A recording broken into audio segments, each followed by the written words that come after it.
Well, hello, ladies and gentlemen, and welcome to my video.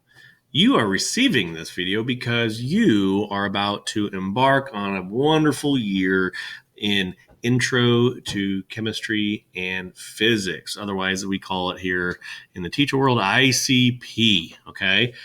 Just shortened for Intro to Chemistry Physics. A lot easier to say ICP. All right. This is going to act like a welcome video. And pardon me as I try to get the webcam / document camera set up to show them a good side. All right. Anyway, again, this is a welcome video. I have some things that I need to go over with you, like expectations in terms of class and remote learning. Things to bring when you do come to class, what's going to be going on in here, scheduling, all that good stuff. And all that being said, you got to put a little asterisk on there because I'm going to come back to that whole asterisk idea towards the end of this video. All right. So let's kind of get started here. And again, I have a list of topics that I thought of earlier today. I took me a while to realize, like, what do I want to say? How do I want to introduce this class? Blah, blah, blah. I almost wrote a script. But I just said, you know what? I'm going to do what I normally do and just talk, have some things come in my head whenever they do, adjust accordingly, and kind of go from there. Okay. And having at least a starting point of topics to discuss.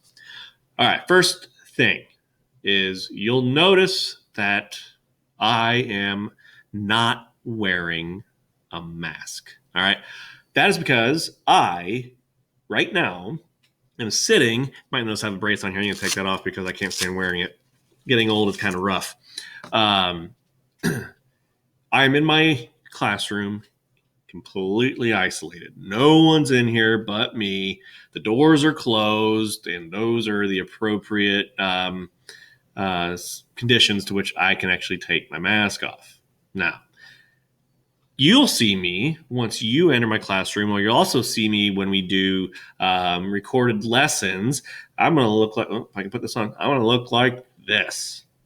Okay? I'm going to be wearing a mask. You're going to be wearing a mask. Thankfully, I have a kind of loud voice when I teach, so there should be any problems hearing me when I have to wear this. You can ask Mr. Surbeck next door, Mr. Hampton across the hall. They can all hear me pretty clearly when I'm teaching, to the point where they have to sometimes close their doors. So this is what it's going to sound like. So hopefully you can hear me well through the video, because I do speak rather boisterously, I guess that's the word. But that way I keep you awake in class. For now, I'm going to go ahead and take that off, okay? Because I just don't want to wear it right now. I'm by myself, and I need to talk to you. All right. First thing is, when you enter my classroom, a few things are going to happen. Okay. First thing is, you're going to probably have a book bag with all of your materials in there, because I don't believe we're using lockers. So that's fine. Okay. It's kind of out of the norm, but this whole year is out of the norm. So what you're going to do is, as soon as you come into my classroom, you are to get your materials that are required for that day, whether it be, you should always have your textbook, notes, binder with all of your stuff, writing utensil, calculators. Calculators. You need to have a calculator. I'm not going to be lending out calculators for the time being, because I don't want to go between students and me and other students borrowing my calculators, because apparently, there's a big deal going on here with the spreading of this virus. Not going to do that. So make sure you have a calculator, because we are starting off in physics part of this class. Okay. Usually we leave physics off until a second semester, but we already have some things in play for physics. I'll talk about that here in a little bit. But anyway, back to, as you enter the room, again, get to your desk, empty out what you need and only what you need. You'll then place your book bags at the front side of the classroom, out of the way, nothing to trip over, nothing to kind of take your attention away from what's going on in class. All right, so that's kind of what we're going to do. Now, I mentioned desks. We are going to have assigned desks, okay? Or I've got lab stations as well. I have already created the seating arrangement for each class. Now, for the majority of you who are in this class, this may be the first time that I am meeting you. So I designed these just kind of purely out of, left field. All right. I saw names. I wrote them down where they needed to go. They can always change if I see fit. But as you'll see here, you'll see this in a lot of other classrooms, okay? We had to make some modifications to our setup, all right? So I only have so many desks and locations in here. Those desks and seats are well over 6 feet away from each other. And so I will tell you when you come in here on your first day where you will be sitting, I should say. And it's going to stay that way for the foreseeable future. The reason why we have this type of situation in terms of where you're sitting is for the idea of contact tracing. You may have heard about this, you may not, but really all contact tracing is, if somebody does happen to become positive with the virus, and they have to determine over so many days where that person has been and whom they've come into contact with. So by knowing exactly where every student sits in every classroom, it makes contact tracing slightly simpler. Okay, there's so much more that goes into that, but we can do our part by just knowing exactly where you sit. Okay, and then if we need to, we can say you were sitting here on this day, and then they can go from there. Okay, that's how it's going to be. All right, now staying with the whole idea of coming into class, we have class periods that are lasting 37 minutes. Okay, and even when we had a normal day of 45-minute classes, a lot of times we would feel like that just wasn't enough for the day. So now we have reduced classes. What I am expecting of you is to come in quickly and quietly, get your stuff out, put your book bags up at the front, and get ready before the bell rings to begin the lesson for the day.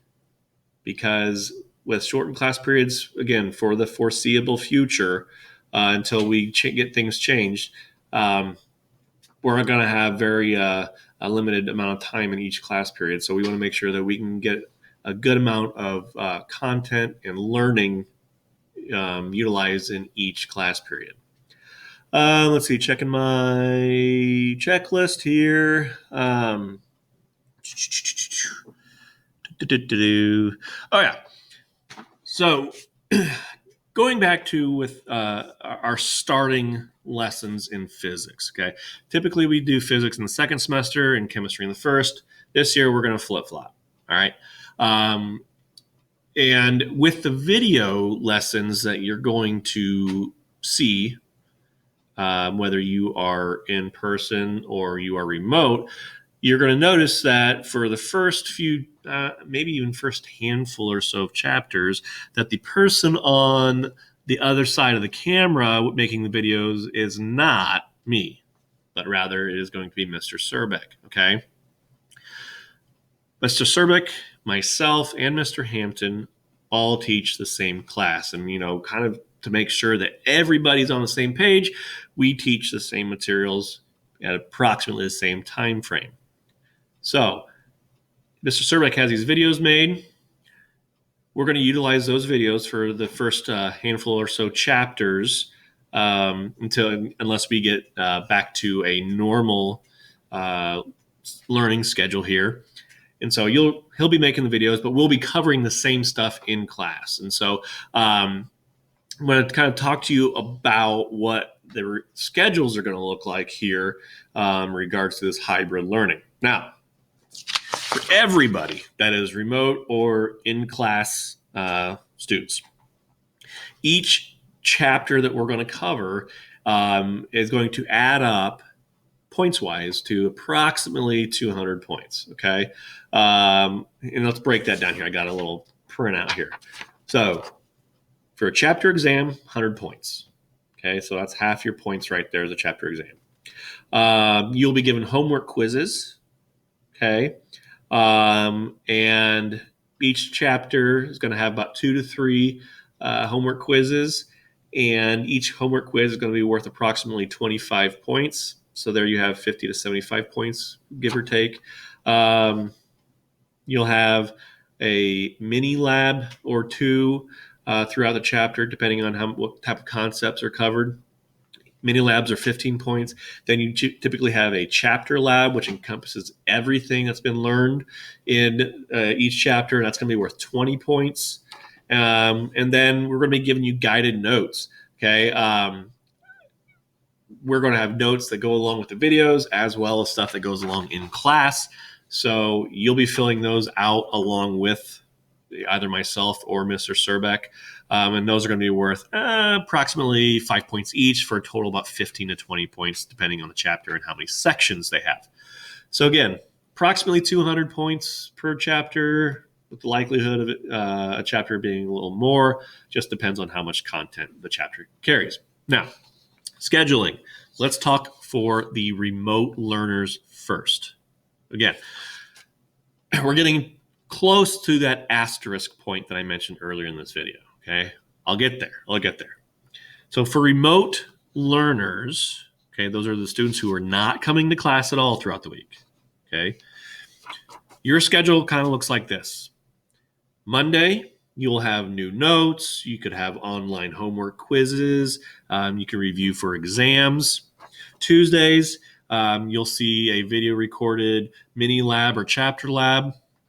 Wednesdays, an opportunity to finish those mini or chapter labs. And when I say finish, meaning what's probably going to happen for the remote learners is Mr. Surbeck, myself, Mr. Hampton, probably we're going to get together and actually conduct the experiment ourselves, record it, and still provide you with the documents to where you can, if we have pre-lab questions, you can answer those, observations, data, conclusions. So it'll be just like you would be doing normally with a lab, but just with the aspect of us conducting it and recording it, and then you observing everything that's going on.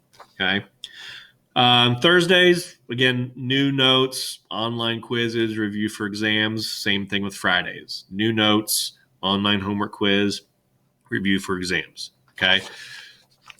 So for you in-class students, we're going to be kind of doing this. Again, on Mondays, you'll be getting new notes, new video notes, homework quizzes, reviewing for chapters, kind of similar to what remote learners do. But when it comes to being in class, what we intend on doing is this. Okay, so Tuesdays and Wednesdays are the AA days. And so, Tuesdays and Wednesdays, what we might be doing is, for instance, next week. Okay, next week we'll go on Tuesday. What we'll do is we will go over the procedures for class, the syllabus and all that good stuff. Wednesday, we look at possibly doing an introductory lab. Okay. And then while AA is doing those on Tuesday and Wednesday, groups BB during Tuesday and Wednesday, they will probably be doing lab safety video and lab safety quiz on Thursday. So, Tuesday would be lab safety video. Wednesday would be lab safety quiz. Okay. And then we kind of flip-flop AA and BB. AA on Thursday, being at home, would be watching the safety video, and on the Friday would do the safety quiz. And BB on Thursday would do the class procedures, again, the syllabus, everything like that. and then the Friday they do an introductory lab. So basically, how we have it initially set up is that whatever A does on Tuesday and Wednesday, B will be doing something Tuesday and Wednesday that's going to be different. But then when it comes to Thursday and Friday, they flip flop. BB will be doing what AA did Tuesday, Wednesday, and AA will be doing what BB did Tuesday and Wednesday. Okay? So lots going on. We know that. We feel the same way. But you know what? We're going to make this work and we're going to do it well. All right? That gets me to my asterisk that I mentioned. Okay? With our initial plans, it's all, we have the best intentions. And at the time, what we do initially, we think is the best to do. But that's not always the case. We have to evaluate how things work. That's part of our job. Okay. We have to evaluate how our lessons are going, how the homework's going, how in-class stuff's going. We got to do all that stuff. If we see that some of the early stuff that we implemented just isn't going as expected or as well as we thought, or as easy as we thought in terms of access, then we'll switch it up. We can switch up the schedules. Okay.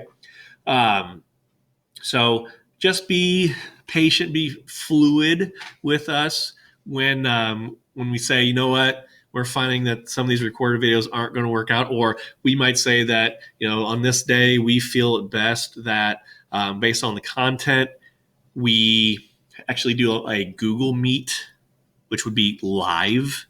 Okay, if you haven't used Google Meet yet, I'm just now in the early stages of learning about Google Meets, so I got some newbie things I have to learn here, but it looks really cool.